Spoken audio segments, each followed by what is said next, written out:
দেখবেন কিছু মেয়েদের জীবন হয় লোহার তৈরি। ওরা বাবার পরি কিংবা মায়ের আহ্লাদি হয় না, ওরা হয় সব জায়গায় মানিয়ে নেওয়া, সবকিছুই করতে পারা শক্তিশালী বেটি মানুষ। ওরা ছোটবেলা থেকে কম্প্রোমাইজ আর স্যাক্রিফাইস শিখে বড় হয়। ওরা মাছের বাজারেও যেতে পারে, বাস টেম্পোতেও চড়তে পারে।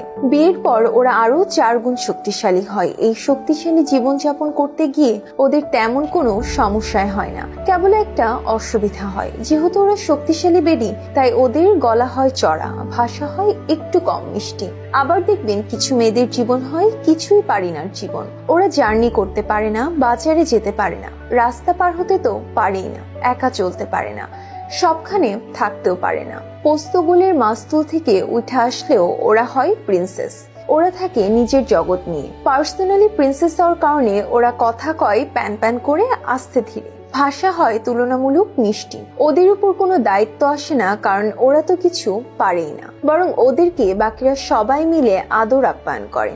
আর আপনি শক্তিশালী বেডি হওয়ার কারণে আপনার চামড়া হয় মোটা, দায়িত্ব হয় চওড়া, আপনার আর আদর যত্ন কিছুই লাগে না, বরং আপনার দোষের শেষ নেই। তবে একটা বুদ্ধি দিই, যেহেতু আপনি শক্তিশালী বেডি মানুষ, শেষ চেষ্টা হিসেবে আপনি নিজের হাড্ডিগুলো দিয়ে স্যুপ রেঁধে আশেপাশের সকলকে খাওয়ানোর ট্রাই করতে পারেন। কিন্তু আগেই বলে রাখছি, স্যুপে লবণ কম বা বেশি দিলে কিন্তু আবারও আপনার দোষ হতে পারে। তাই দোষের কথা না ভেবে চোখ বুঝে যেভাবে আছেন সেভাবেই থাকুন, রিওয়ার্ড একদিন পাবেন।